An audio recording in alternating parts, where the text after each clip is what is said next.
because I said I would, I'm going to do a little video of me opening up one of my bread rolls that I made this morning. This sparked from a conversation about gluten-free baking. I don't target to be gluten-free baking, but because I avoid flours that have carbohydrate or significant carbohydrate in them, and all the flours that have carbohydrate in them are the sources of gluten. If you try and make a bread with flours that are low carbohydrate, you don't have gluten in them. And the gluten is the glycated protein that gives bread the ability to hold together, to have texture, so that when you try and butter a slice of bread made with gluten, it holds together.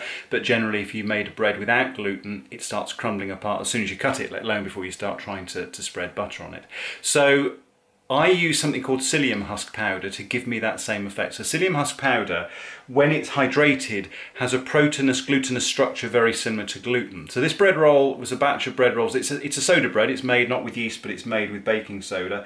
It's a mixture of non-carbohydrate, low carbohydrate, non-gluten flour. So there's some ground almonds in here. There's some lupin flour, which gives the bread a bit of that little firmness, and sort of more like it's not quite crunchy, but certainly a firmness on the outside, which again sometimes gluten-free breads don't have. There's also some whey protein powder in here. That's more because I've got it to use up, and the combination works very well. A bit of flaxseed, ground flaxseed as well. But then within the dough I added some powdered psyllium husk, and then the final thing, with the baking soda and some whipped eggs in there as well. The final thing is I then add some hot water to the mix, and the hot water reacts with the psyllium husk powder to make this glutinous fibrous dough, which then feels like pretty much an ordinary bread dough. So here, this is the proof of the pudding, as it were, because this is now me cutting open one of these bread rolls, just to show you first of all that it cuts. The knife isn't very sharp, so apologies for that, but you see it doesn't come apart. It's got that feel of a bread.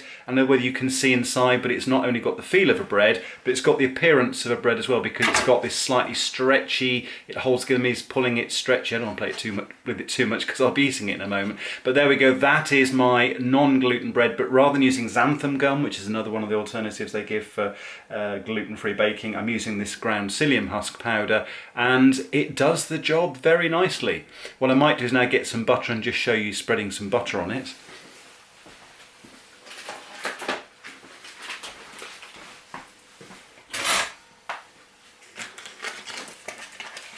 So here's my butter, and just to prove, the butter spreads on the bread and it doesn't disintegrate. Let me just get a little bit more. There we go. So there's my gluten-free bread that pretends to be ordinary bread. There we go, Tova.